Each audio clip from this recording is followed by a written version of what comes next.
সবাইকে স্বাগত জানাচ্ছি। আমি ফিরোজ তোহা। শুরুতেই সংবাদ শিরোনাম জানিয়ে দেব এই মুহূর্তে হাতে পাওয়া সর্বশেষ গুরুত্বপূর্ণ আপডেট বাংলা সংবাদ। শুরুতেই থাকছে খালেদা জিয়ার মৃত্যুতে 3 দিনের রাষ্ট্রীয় শোক, 1 দিনের সাধারণ ছুটি ঘোষণা। বিএনপি চেয়ারপারসন ও সাবেক প্রধানমন্ত্রী বেগম খালেদা জিয়ার মৃত্যুতে বুধবার থেকে শুক্রবার পর্যন্ত 3 দিনের রাষ্ট্রীয় শোক ঘোষণা করা হয়েছে। এছাড়া বুধবার সারা দেশে সাধারণ ছুটি থাকবে। মঙ্গলবার জাতির উদ্দেশ্যে দেওয়া ভাষণে এ ঘোষণা দেন অন্তর্বর্তী সরকারের প্রধান উপদেষ্টা প্রফেসর মোহাম্মদ ইউনূস। এবারে জানাবো জরুরি সভায় অংশ নিতে গুলশান কার্যালয়ে তারেক রহমান। বিএনপি চেয়ারপারসন ও সাবেক প্রধানমন্ত্রী খালেদা জিয়া আজ সকালে মৃত্যুবরণ করেছেন। এর পরিপ্রেক্ষিতে বিএনপির স্থায়ী কমিটি জরুরি সভা ডেকেছে।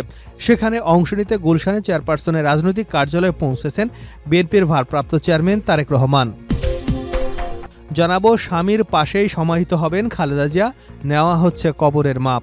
সাবেক 3 বারের প্রধানমন্ত্রী খালেদা জিয়াকে সংসদ ভবন এলাকায় জিয়া উদ্যানে স্বামী জিয়াউর রহমানের কবরের পাশেই সমাহিত করতে সব রকম প্রস্তুতি চলছে। ইতিমধ্যেই তাকে সমাহিত করতে কবরের মাপ নেওয়া হয়েছে। এদিকে খালেদা জিয়ার মৃত্যুতে জাতিসংঘের শোক। বাংলাদেশের প্রথম নারী প্রধানমন্ত্রী ও বিএনপি চেয়ারপারসন খালেদা জিয়ার মৃত্যুতে গভীর শোক প্রকাশ করেছে জাতিসংঘ। মঙ্গলবার জাতিসংঘের বাংলাদেশ অফিসিয়াল ফেসবুক পেজে দেওয়া এক পোস্টে বলেছে, বাংলাদেশের সাবেক প্রধানমন্ত্রী খালেদা জিয়ার মৃত্যুতে জাতিসংঘ গভীর শোক প্রকাশ করছে। জগন্নাথ বিশ্ববিদ্যালয় কেন্দ্রীয় শিক্ষার্থী সংসদ ও হল সংসদ নির্বাচন স্থগিত ঘোষণার পর বিক্ষোভে উত্তাল হয়ে উঠেছে বিশ্ববিদ্যালয় ক্যাম্পাস। নির্বাচন স্থগিতের খবরে ক্ষুব্ধ শিক্ষার্থীরা উপাচার্য ভবন ঘেরাও করে বিক্ষোভ শুরু করেছেন। জানিয়ে দেব বিএনপিকে জয়ী করুন, উন্নয়নের দায়িত্ব আমরা নেব গয়েশ্বর। বিএনপির জাতীয় স্থায়ী কমিটির সদস্য ঢাকা 3 আসনের মনোনীত সংসদ সদস্য প্রার্থী গয়েশ্বর চন্দ্র রায় বলেছেন, আপনারা বিএনপিকে বিজয়ী করুন, উন্নয়নের দায়িত্ব আমরা নেব। ঐক্যবদ্ধভাবে কাজ করলে কোনো শক্তি বিএনপিকে পরাজিত করতে পারবে না। এবং সর্বশেষ জানাবো আন্তর্জাতিক সংবাদ। অক্টোবরের পর 414 ফিলিস্তিনিকে হত্যা করলেও ইসরায়েল যুদ্ধবিরতি মেনে চলছে বলে মনে করে ডোনাল্ড ট্রাম্প। এতক্ষণ সংবাদ শিরোনাম শুনছিলেন, এবার বিস্তারিত। প্রিয় দর্শক, আপনি যদি এই চ্যানেলে নতুন হয়ে থাকেন, ভিডিওটি দেখতে দেখতে চ্যানেলটি সাবস্ক্রাইব করে আমাদের সঙ্গে থাকুন। আর এই ভিডিও সম্পর্কে আপনি আপনার মূল্যবান মতামতটি কমেন্ট বক্সে জানিয়ে দিন। আর হ্যাঁ প্রিয় দর্শক, জানিয়ে দিন ভিডিওটি কোন জেলা থেকে দেখছেন। খালেদা জিয়ার মৃত্যুতে 3 দিনের রাষ্ট্রীয় শোক, 1 দিনের সাধারণ ছুটি ঘোষণা। বিএনপি চেয়ারপারসন ও সাবেক প্রধানমন্ত্রী খালেদা জিয়ার মৃত্যুতে বুধবার থেকে শুক্রবার পর্যন্ত 3 দিনের রাষ্ট্রীয় শোক ঘোষণা করা হয়েছে। এছাড়া বুধবার সারা দেশে সাধারণ ছুটি থাকবে। মঙ্গলবার জাতির উদ্দেশ্যে দেওয়া ভাষণে এ ঘোষণা দেন অন্তর্বর্তী সরকারের প্রধান উপদেষ্টা ডক্টর মোহাম্মদ ইউনূস। তিনি বলেন, সাবেক প্রধানমন্ত্রী বেগম খালেদা জিয়ার মৃত্যুতে আমি 3 দিনের রাষ্ট্রীয় শোক এবং আগামীকাল তার নামাজের জানাজার দিনে 1 দিনের সাধারণ ছুটি ঘোষণা করছি।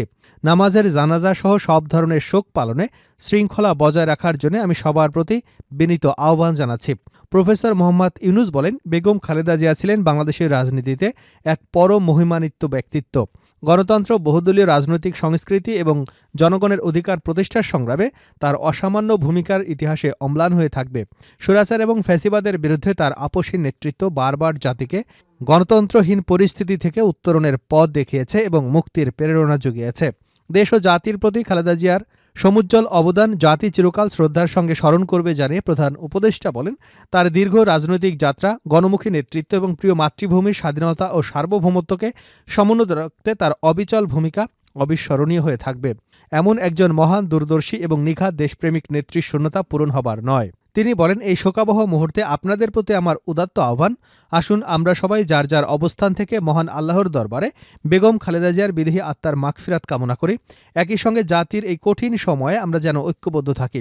শোকের এই সময়ে কেউ যেন অস্থিতিশীলতা বা নাশকতার অপচেষ্টা চালাতে না পারে, সে বিষয়ে আমি সবাইকে সজাগ থাকার আহ্বান জানাচ্ছি। এ সময় আমাদের সবার দায়িত্বশীল ভূমিকা পালন করা অত্যন্ত জরুরি। প্রধান উপদেষ্টা বলেন, আমি জানি আপনারা সবাই এ সময় অনেক আবেগাপ্লুত। আমি আশা করছি শোকের এই সময় আপনারা ধৈর্যের পরিচয় দেবেন এবং তার জানাজা সহ সব আনুষ্ঠানিকতা পালনে সংশ্লিষ্ট সবাইকে সহযোগিতা করবেন।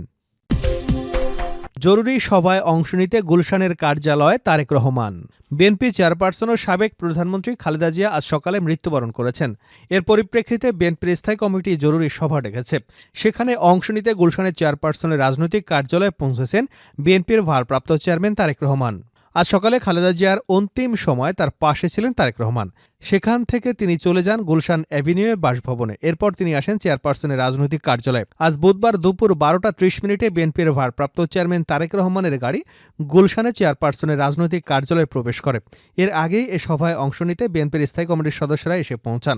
খালেদা জিয়ার মৃত্যুতে ইতিমধ্যেই 7 দিনের শোক কর্মসূচি ঘোষণা করেছে বিএনপি। এরপর দলের বিস্তারিত কর্মসূচি স্থায়ী কমিটির এই বৈঠকে আলোচনা হবে। এ সভায় সামনে রেখে গুলশানের কার্যালয়ের সামনে দলীয় নেতাকর্মীরা ভিড় করেছেন ইতিমধ্যেই। স্বামীর পাশেই সমাহিত হবেন খালেদা জিয়া, নেওয়া হচ্ছে কবরের মাপ। সাবেক 3 বারের প্রধানমন্ত্রী খালেদা জিয়াকে সংসদ ভবন এলাকায় জিয়া উদ্যানে স্বামীর জিয়াউর রহমানের কবরের পাশেই সমাহিত করতে সব রকমের প্রস্তুতি চলছে। ইতিমধ্যেই তাকে সমাহিত করতে কবরের মাপ নেওয়া হয়েছে। মঙ্গলবার সকাল 12:15টার দিকে সেখানে গিয়ে দেখা যায় দাফনের আনুষ্ঠানিকতা সম্পন্ন করার লক্ষ্যে কবরের মাপ নেওয়া হচ্ছে। এদিকে খালেদা জিয়ার মৃত্যুতে জিয়া উদ্যান এলাকায় তার কবর খননকে কেন্দ্র করে নিরাপত্তা ব্যবস্থা জোরদার করা হয়েছে। একে একে বিভিন্ন পর্যায়ে নেতাকর্মীরা জিয়া উদ্যানে ছুটে আসছেন। মন্ত্রিপরিষদ সচিব শেখ আব্দুর রশিদ জানিয়েছেন, বিএনপি চেয়ারপারসন ও সাবেক প্রধানমন্ত্রী খালেদা জিয়াকে রাষ্ট্রীয় মর্যাদায় দাফন করা হবে।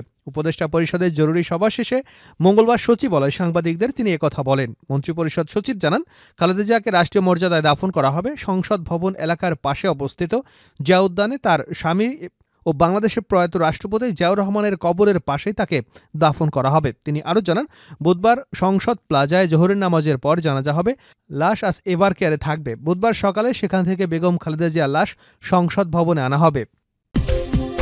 খালেদা জিয়ার মৃত্যুতে জাতিসংঘের শোক। বাংলাদেশের প্রথম নারী প্রধানমন্ত্রী বিএনপি চেয়ারপারসন খালেদা জিয়ার মৃত্যুতে গভীর শোক প্রকাশ করেছে জাতিসংঘ। মঙ্গলবার জাতিসংঘে বাংলাদেশ অফিসিয়াল ফেসবুক পেজে দেওয়া এক পোস্টে বলেছে, বাংলাদেশের সাবেক প্রধানমন্ত্রী খালেদা জিয়ার মৃত্যুতে জাতিসংঘ গভীর শোক প্রকাশ করছে। পোস্টে আরও বলা হয়, এই দুঃখজনক মুহূর্তে জাতিসংঘ সাবেক প্রধানমন্ত্রীর পরিবার এবং প্রিয়জনের প্রতি গভীর সমবেদনা প্রকাশ করছে। একই সঙ্গে বাংলাদেশের সরকার এবং জনগণের সঙ্গে তার সংহতি পুনর্ব্যক্ত করছে। এদিকে খালেদা জিয়ার মৃত্যুতে গভীর শোক প্রকাশ করেছে ইউরোপীয় ইউনিয়নও। ইউরোপীয় ইউনিয়ন বাংলাদেশ অফিসিয়াল ফেসবুক পেজে দেওয়া এক পোস্টে বলে, খালেদা জিয়ার মৃত্যুতে আমরা বাংলাদেশের জনগণের প্রতি গভীর সমবেদনা জানাচ্ছি। উল্লেখ্য, মঙ্গলবার বাংলাদেশের সময় সকাল 6টায় রাজধানীর এভারকেয়ার হাসপাতালে চিকিৎসাধীন অবস্থায় শেষ নিঃশ্বাস ত্যাগ করেন বেগম খালেদা জিয়া। যোগসু নির্বাচন স্থগিত, বিক্ষোভে উত্তাল জবি ক্যাম্পাস। জগন্নাথ বিশ্ববিদ্যালয়ের কেন্দ্রীয় শিক্ষার্থী সংসদ যোগসু ও হল সংসদ নির্বাচন স্থগিতের ঘোষণার পর বিক্ষোভে উত্তাল হয়ে উঠেছে বিশ্ববিদ্যালয় ক্যাম্পাস। নির্বাচন স্থগিতের খবরে ক্ষুব্ধ শিক্ষার্থীরা উপাচার্য ভবন ঘেরাও করে বিক্ষোভ শুরু করেন। মঙ্গলবার সকালে নির্বাচন কমিশনের এক প্রেস বিজ্ঞপ্তিতে যোগসু হল সংসদ নির্বাচন স্থগিতের ঘোষণা দেওয়া হয়। এর পরপরই শিক্ষার্থীরা উপাচার্য ভবনের সামনে জড়ো হয়ে স্লোগান দিতে থাকেন এবং ভবন ব্লকেট করে রাখেন।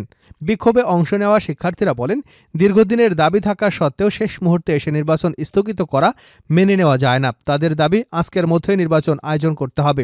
উপাচার্যের ভাষ্য অনুযায়ী সাবেক প্রধানমন্ত্রী ও বিএনপি চেয়ারপারসন বেগম খালেদা জিয়ার মৃত্যুর সংবাদের কারণে এ সিদ্ধান্ত নেওয়া হয়েছে।